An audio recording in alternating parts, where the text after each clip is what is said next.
Howdy y'all. Welcome back to me building my 14A down here in Austin, Texas. So here I'm just riveting the nose ribs into the spar of the horizontal stabilizer. Just quick pop rivets. Don't show much of this. This was hard to film as it was.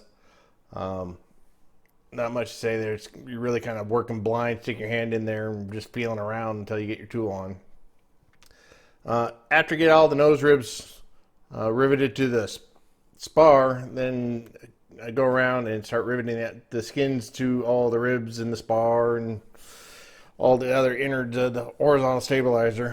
One thing I did here was it kind of marked it off with a few pieces of tape where the rivet style changes on the spar as you work from the outside to the inside. It goes from like a 3.4 to a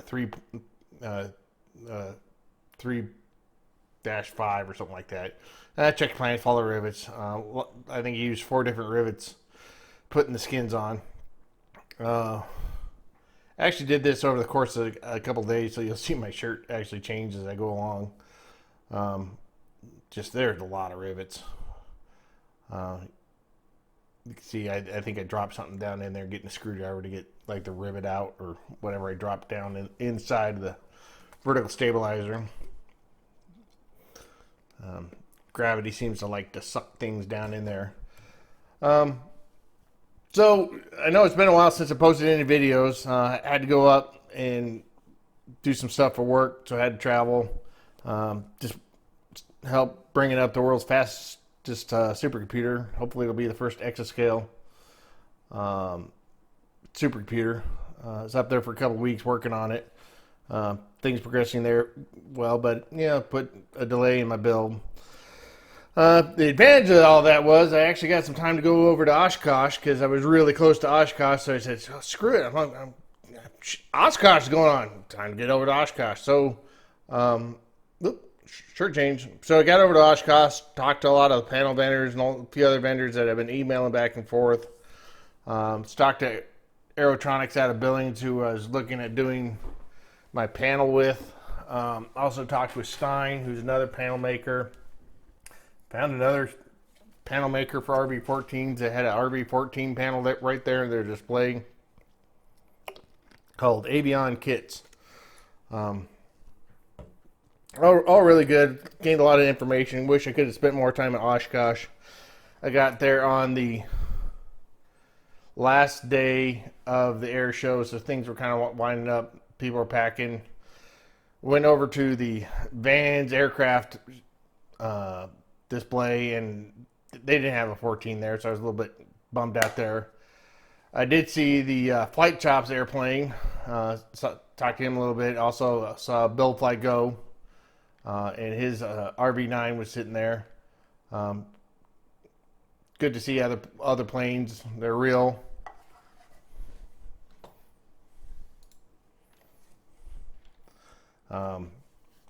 So Oshkosh is a good time. I'd like to get up there again and maybe spend some more time or maybe get out to sun fun. A lot of good information talking to the actual vendors. Talked to B&C about alternators and starters. That was good. I think I figured out my alternator and starters. I'll probably go with a 60 amp primary alternator, and then I think I'm going to go ahead with a 20 amp backup alternator in it, just because I like electricity and stay in the sky. I'm going to be going with dual EMAGs, which it now looks like from Vans, it looks like you can get dual EMAGs on your IO390 EXP engine. So I like to do that. From what I can read, better gas mileage. It seems like they got a lot of redundancy built in their system. I also talked to Lycoming directly about their IO390 engines. Seems like if you buy directly from them, you can get you might spend a little bit more than you would with Vans, but you also get the polished ports and everything balanced a little bit better than if you buy the Thunderbolt through Vans. So I might just buy directly through Lycoming. I don't get the $1,000 discount out of Vans for the prop, but the big picture thing, I think I'd rather have a little bit more horsepower if I can get it. So yeah, a lot of good things. I think if you're building, I think at least probably once or twice you need to go up and visit Oshkosh. Like I said, I think I'll do it again and maybe camp for a couple of days. As you see, I've had several shirt changes doing this as I'm riveting the skins on, just because, well, it takes a lot of time, and you know, as soon as I start losing a little bit of concentration, I'll take a break, and I'd rather do it right than right now. I'm not in that big a hurry, since I ordered my quick build wings and quick build fuselage in May, so I'll probably get it in May next year. So not in a huge hurry to get all this done, but you know, still want to make progress. Always good to see progress. One of the things I do if I'm not actively building like I am here, hope to have the vertical stabilizer done this weekend. But what I do also, because I like to make progress, is I'm working out my panel layout. I'm working out some of the wiring so I can make a pilot, POH. Just because I think it'll be good to have for the plane, get everything planned out, understand all the systems. So, you know, even if I'm not actively building, I like to be actively thinking about it, and, you know, making system diagrams and wiring diagrams and figuring out what switches I need to have, working out my lights. That was another company I met with, was Fly LEDs. I think I'm going to go with their Works kits in the tips, and I think I'm going to go with the stars in the wings. So I'm going to have enough light to really light up a runway. I think that's a good thing. I like light.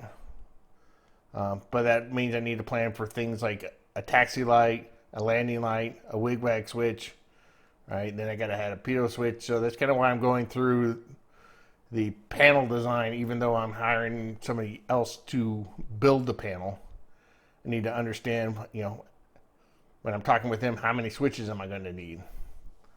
Although Aerotronics has sent me a pretty good questionnaire, it's got me thinking about a lot of things that kind of help me work through those issues. So here I'm just about done with the rivets. Ooh, look, another day, another shirt change.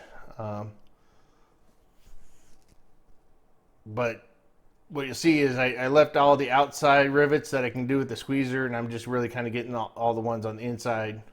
I didn't film the other side because it's just more of this: reach in, rivet, reach in, rivet, reach in, rivet.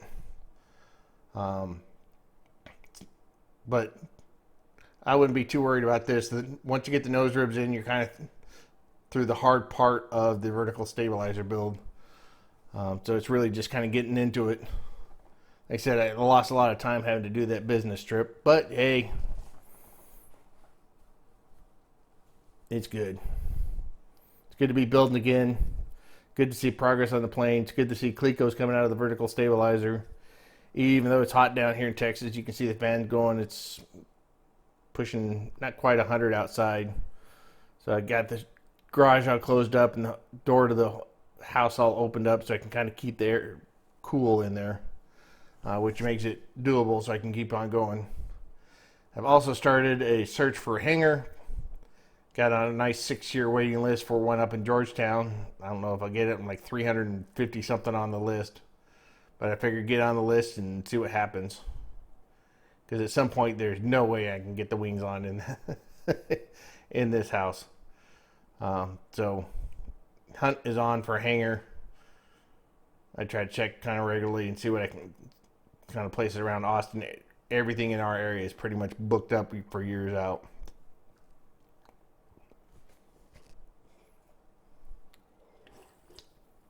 So that pretty much wraps it up for this video.